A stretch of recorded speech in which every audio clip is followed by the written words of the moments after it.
Hari ini saya ingin mengupdate perkembangan penanganan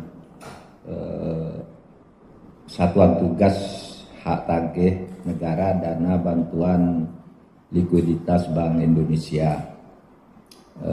Saya ditemani oleh Ketua Satgas Bapak Rionald Silaban, Dirjen Kekayaan Negara, dan Bapak Sugeng Purnomo selaku Sekretaris Satgas, Pak Rionald selaku Ketua Satgas, saya selaku Ketua Pengarah berdasar Kepres tersebut.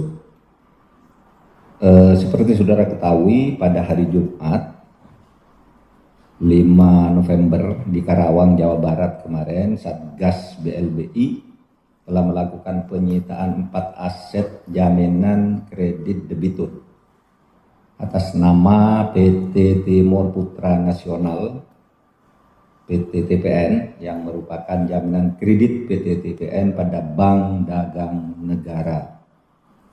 Nah, nanti penyitaan ini angkanya dan detailnya khusus yang untuk ini akan disampaikan oleh Ketua Satgas Pak Rionald. Pemerintah melalui Satgas BLBI akan terus melakukan upaya pengejaran terhadap obligor atau debitur guna memenuhi kewajibannya kepada negara dengan melakukan penyitaan aset jaminan dan harta kekayaan lain, baik berupa tanah bangunan, berupa saham perusahaan, maupun nanti akan ada langkah-langkah pembatasan keperdataan. Banyak tuh nanti pembatasan keperdataan, misalnya hak kredit di bank, bepergian ke luar negeri, dan sebagainya. Masih banyak yang bisa dilakukan terhadap obligor atau debitur yang berdasarkan penelitian telah melakukan tindakan pidana, seperti misalnya mengalihkan aset, menjaminkan aset pada pihak ketiga tanpa legalitas, menyewakan aset secara gelap, akan dilakukan proses pidana. Oleh karena itu, dengan ini pemerintah meminta itikat baik kepada obligor atau debitur untuk memenuhi atau menyelesaikan kewajibannya. Saya, Menko Polhukam selaku pengarah Satgas BLBI memerintahkan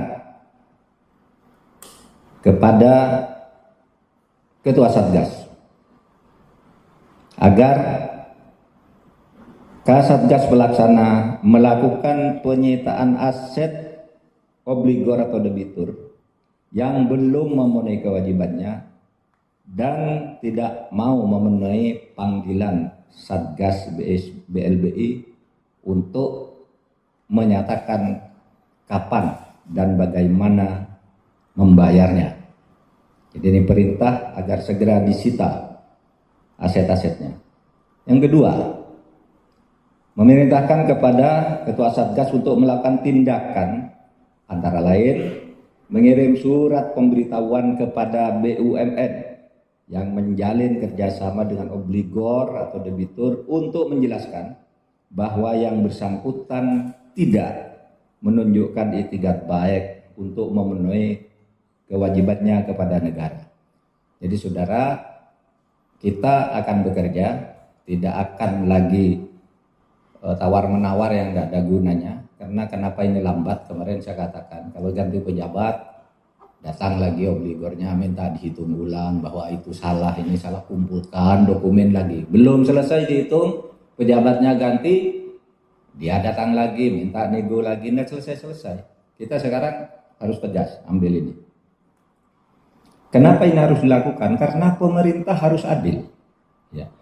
Pemerintah harus adil. Melalui Inpres nomor 8 tahun 2020 tentang Release and Discharge, pemerintah telah menentukan hutang masing-masing obligor dan debitur. Dan banyak di antara mereka yang membayar dan selesai. Misalnya Antoni Salim langsung membayar, lunas, selesai. Bob Hasan lunas, selesai. Sudri Katmono lunas, selesai. Ibrahim Risat lunas, selesai.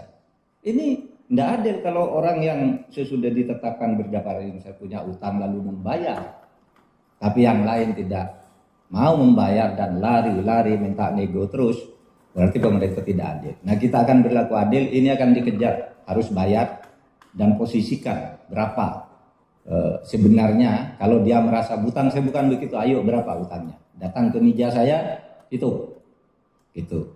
Sekian, saya minta Pak Rionald Silaban selaku Ketua Satgas untuk mengumumkan perkembangan terakhir.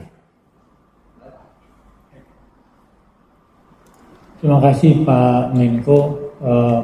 Nanti akan ada rilis dari kami kepada Bapak Ibu sekalian.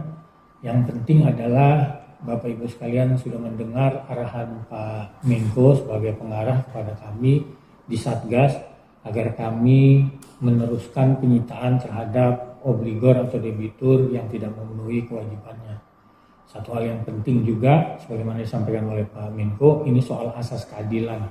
Di masa lalu ada obligor debitur yang sudah memenuhi kewajibannya, sehingga adalah tugas kami untuk mengejar yang belum memenuhi kewajibannya. Nah, terhadap aset-aset yang kemarin disita, sebagaimana yang telah kami sampaikan, lahannya adalah sekitar 124 hektar.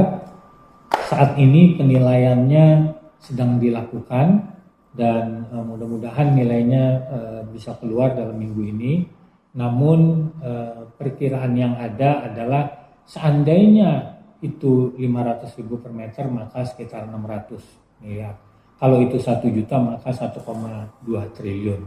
Tapi saya tidak ingin menyimpulkan saat ini berapa hasil penilaiannya karena kami masih menunggu hasil dari penilaiannya. Jadi itu tambahan dari kami. Saya ucapkan terima kasih. Terima kasih Pak.